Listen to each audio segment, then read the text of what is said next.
My name is Joseph Bayliss. I was born here in Montgomery County in the year 1808. I died in Texas in the year of 1836. And the way that I died is pretty culturally significant and significant to the county. It's also the rich history of the nation as well.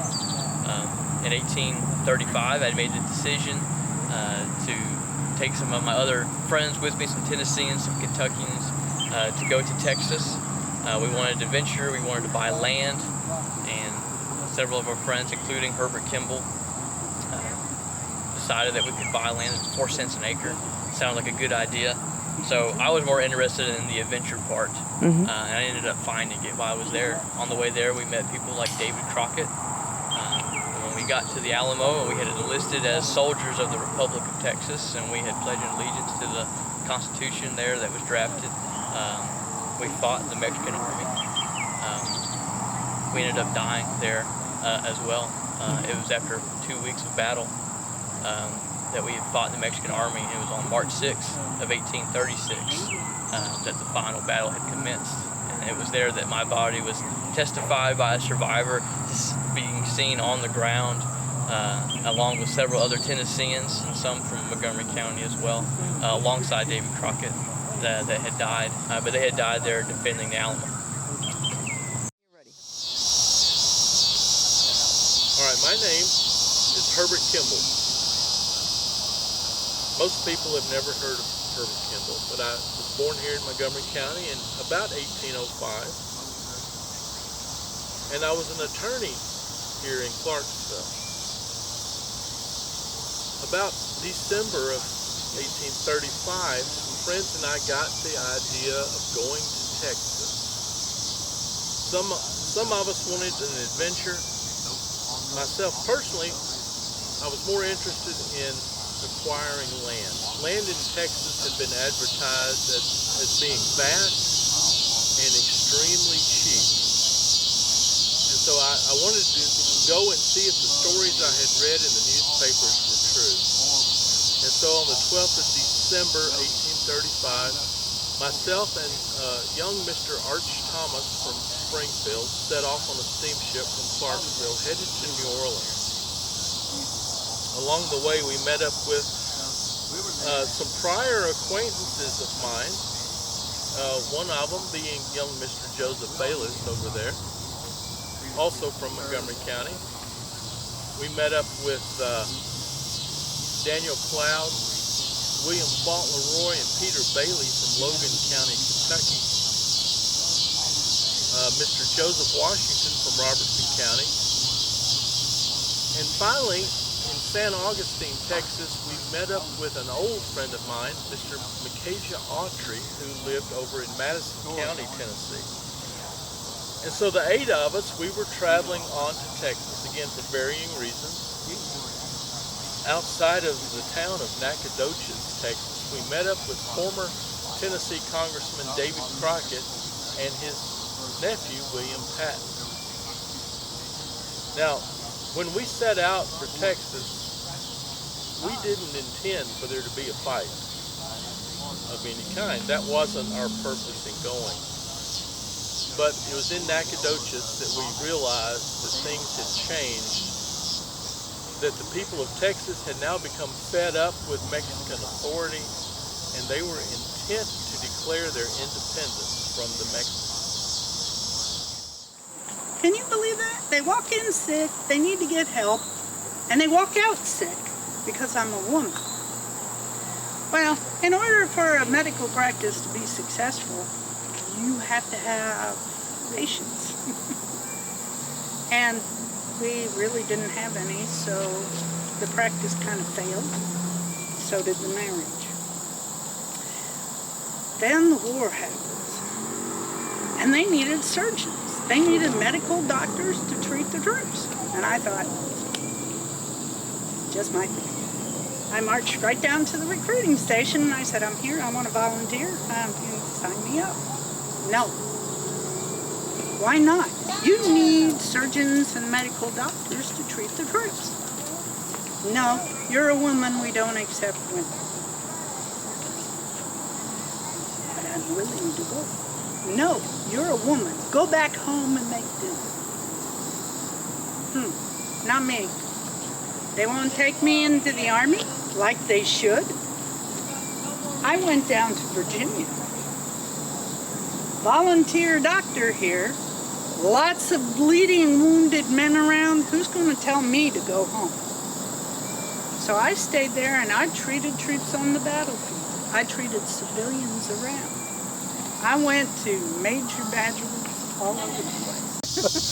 So my name is Wilma Rudolph. I'm a famous track runner. My prime was in the 60s when I competed in the Olympics. I graduated from Burt High School in 1958. I went to college at University of Tennessee after being scouted out by Coach Ed. I was scouted out about my junior year, going to my senior year. I actually got the chance to audition for the Olympics my junior year. So I auditioned and I qualified, but with my team we got a bronze medal. So the next summer was the 1960 Olympics and I won 3 gold medals in the 4x1, 100 and 200 meters. And my fastest time for the 100 was 11 seconds, which was wow, really that's fast. Yeah. Considering the fact that I had polio, scarlet fever, pneumonia when I was a baby for about 12 years, the doctor told me I would never walk again. So my mom was like, you will walk again? So after leg massages, daily visits to the doctor in Nashville all the time, I was finally able to overcome it. And so a few years later, I started playing basketball actually and doing track, but I guess I was better at track. And so later on, after my running career, I graduated from the University of Tennessee and became an educator, a coach, and a reporter for track and field events all around the world. So there must have been at least 1,000 men here when I arrived. Most of them wanted to be soldiers too. A lot of the men had families with them, and they were living in any kind of shack or tent they could find. Many were dressed in rags, and some didn't even have shoes to wear on their feet. They surely weren't dressed for winter weather. It was the biggest crowd of people I had ever seen. On the day after Christmas, I stood in line with all the rest on the list. I had never learned to read or to write, but the officer in charge told me to make my marks where he showed me. The doctor checked us all out, and if you passed that examination, you were in the army. That was all there was to it. They gave me these clothes I'm wearing now, along with this rifle musket. I'm proud to be able to wear this like uniform. They must have thought I'd make a good soldier because they put me standing guard at the fort right away. I really enjoyed the army. They feed you regular and give you new clothes when the old ones wear out.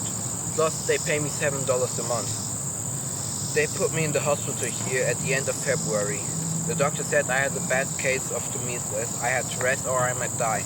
I've never felt so bad in my life. My regiment got the orders to move to Chattanooga, but I was too sick to join them until the middle of May. When the fever finally left me, the hearing on my right ear left as well. I can't hear anything out of that ear. I finally did get to Chattanooga, but I still stood guard along the railroad once I got there. We returned to Nashville to the Nashville area in November 1864 and took part in the Battle of Nashville. A few weeks later, we helped chase the whole Reb army out of the area and clean across the Tennessee River before we stopped. They run like scared rabbits. Now that the war has ended, I'm not sure what my future holds. I would like to stay in the army, but I hear talk that all of us will be discharged soon. I've been thinking about going west. I've always wanted to see a buffalo, but I want to see my folks first. Yeah, so that was the story of Jerry Gaines. In school, I found that I loved writing. I graduated when I was 16, and then my father sent me to Hollis Institute in Virginia. I was there for 6 months, which was possibly the most miserable time in my entire life. Upon returning home, there was a stranger there. It was my stepmother's brother, George. He was a rather handsome man, 10 years older than myself. George was a wonderful storyteller, and I listened to his tales with great interest. Maddie had decided that her brother George should marry me. I had no desire to be married, but I knew it was time to settle down.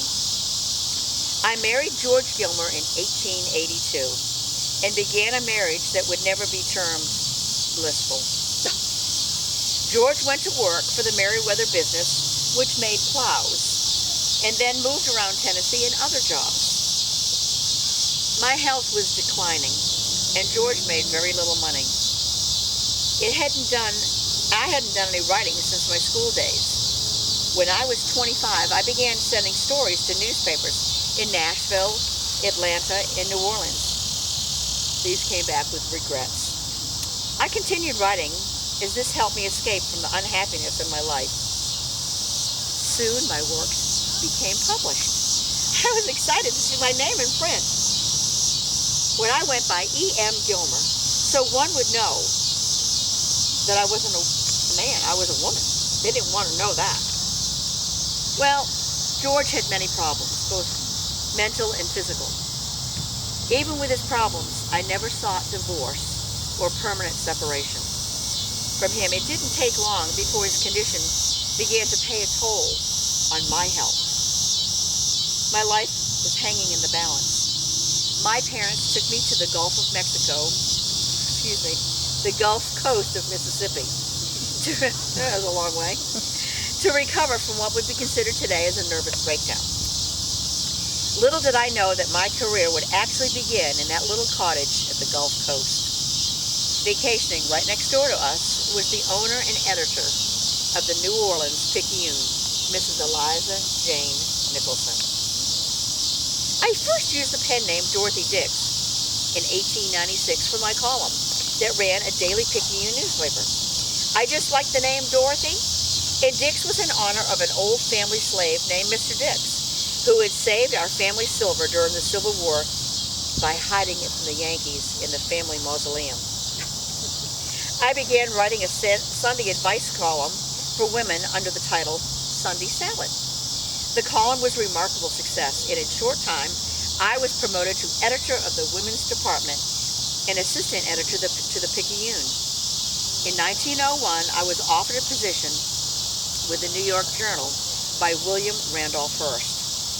I continued my column, now called Dorothy Dix Talks, on thrice-weekly basis while working as a reporter specializing in sob sister coverage of sensational stories. In 1917, I left Hearst to join the Wheeler Syndicate to devote all my time